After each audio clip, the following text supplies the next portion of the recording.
Pemirsa, terbatasnya subsidi pemerintah untuk listrik membuat perusahaan listrik negara menerapkan aturan baru mengenai tarif listrik yang akan diberlakukan pada bulan Maret mendatang. Bahkan tarif listrik untuk golongan R1 atau kelompok 900 watt ke bawah akan terkena kebijakan tersebut. Apa itu kebijakan insentif dan disinsentif tarif listrik baru tersebut? Mengapa PLN tidak melakukan sosialisasi lebih dulu?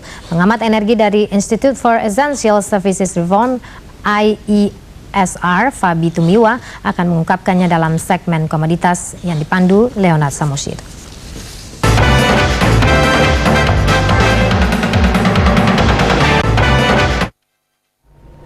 Bung Fabi Tumiwa termasuk sudah di sini. Selamat pagi. Selamat pagi. Ya, Bung Fabi, insentif dan disinsentif yang rencananya akan diberlakukan untuk pelanggan rumah tangga untuk listrik, efektif atau tidak menurut Anda? Saya harus mengatakan saya khawatir itu tidak akan efektif. Kenapa? Satu, ada masalah metodologi penentuan baseline-nya. Ya, pada level berapa orang kemudian menggunakan listrik secara rasional, ya, dan kemudian jika lebih dari itu dia akan terkena disinsentif tadi. Tapi juga yang menjadi pertanyaan adalah tujuan sebenarnya dari program ini kan harusnya adalah mengurangi subsidi listrik yang diberikan kepada PLN, ya, dan juga diberikan kepada pelanggan sebenarnya. Nah, ada beberapa opsi lain yang menurut saya lebih efektif, yang kalau itu dilakukan dengan baik, tujuannya bisa tercapai, bukan hanya tujuan pengurangan subsidi, tetapi juga kita bisa memperbaiki kinerja PLN secara keseluruhan. Apa saja opsi itu? Opsi menaikkan harga mungkin tidak akan menjadi pilihan pemerintah karena itu tidak populis. Iya, ada beberapa opsi, ya. Memang salah satunya harus menaikkan harga. Menaikkan harga harus menaikkan harga jual listrik. Khususnya kalau kita lihat sekarang memang pada golongan rumah tangga yang sangat jomplang, ya. Karena kalau kita lihat total biaya pembangkitan, ya, yang rata-rata sekarang, ya, biaya pokok pembangkitan rata-rata kira-kira Rp1.100 per kilowatt hour, ya, ini menurut versi PLN. Ini pelanggan rumah tangga hanya membayar separuhnya dengan tarif sekarang. Artinya disubsidi hampir 100% oleh pemerintah. Bukan hanya rumah tangga yang menerima subsidi, tapi bisnis juga saya hitung menerima subsidi antara 15-30%, industri menerima subsidi antara 10-20% dari harga yang sekarang. Nah, ini kan yang harus dirubah, ya.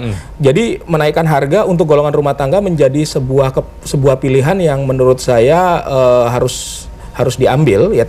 Tentunya mekanismenya nanti yang harus kita pikirkan supaya tidak memberatkan kelompok miskin, gitu, ya, yang selama ini juga terkendala dalam hal akses. Tapi yang kedua juga memang yang bisa dilakukan adalah program demand side management. Potensi DSM di Indonesia itu 2.500 megawatt.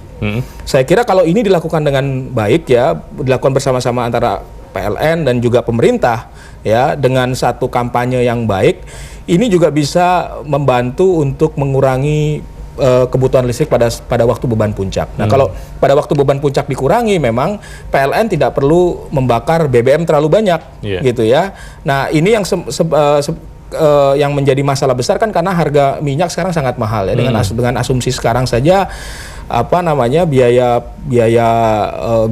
untuk biaya untuk BBM itu sudah mencapai kira-kira hampir 70% dari total biaya bahan bakar PLN. Kalau seandainya pemerintah melihat bahwa kenaikan harga itu bukan menjadi opsi, Anda katakan tadi itu harusnya diambil.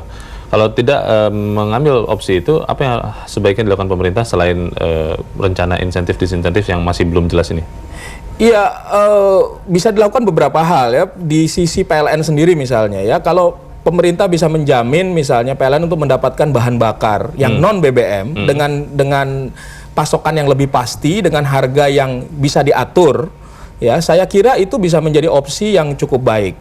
Permasalahannya apakah pemerintah ingin terlibat tidak di dalam negosiasi untuk penyediaan bahan bakar PLN, misalnya dengan gas, ya, yang kita tahu ada kendala antara negosiasi gas antara PLN dengan PT PGN, juga batu bara dengan PT Bukit Asam misalnya, dan yang lain-lain. Kadang-kadang juga pasokan minyak dengan Pertamina karena karena si Pertamina selalu meminta cash on delivery gitu, sementara PLN kesulitan dalam cash flow. Nah ini yang kalau ini bisa diatasi saja, ini bisa membantu untuk jangka pendek. Tetapi permasalahan kita, apakah kita ingin berkutat dengan masalah jangka pendek atau kita berbicara kelangsungan penyediaan listrik jangka panjang? Ini yang buat saya agak mengkhawatirkan ya. Kalau kita lihat 2008-2009 ini saja, potensi untuk terjadinya pemadaman listrik itu cukup besar karena tidak ada pasokan listrik baru. Artinya apa? Kalau infrastruktur listrik kualitasnya meragukan atau buruk gitu ya, competitiveness kita untuk melakukan investasi juga menjadi lebih rendah. Industri akan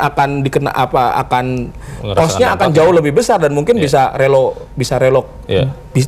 relokasi begitu. Jadi sebaiknya ini kata terakhir saja, tidak dilakukan atau dilakukan dengan sosialisasi atau saya kira tidak perlu dilakukan karena tidak akan efektif, tapi saya kira keputusan yang paling rasional yang harus diambil ya itu melakukan kenaikan secara selektif ya dengan hasil yang bisa lebih terukur dan efisiensi di tubuh manajemen PLN. Saya kira itu yang perlu dilakukan. Kalau itu nggak dilakukan juga saya kira ya susah ya, agak lebih suka. Dan mungkin juga pergantian direksi PLN juga. Saya kira itu mau tidak mau harus dilakukan. Baik, Bung Fabi Tumiwa, terima kasih. Selamat pagi. Dan pemirsa, demikianlah perbincangan dengan Fabi Tumiwa dari Institute for Essential Services Reform. Semoga perbincangan ini berguna untuk Anda. Terima kasih. Sampai jumpa.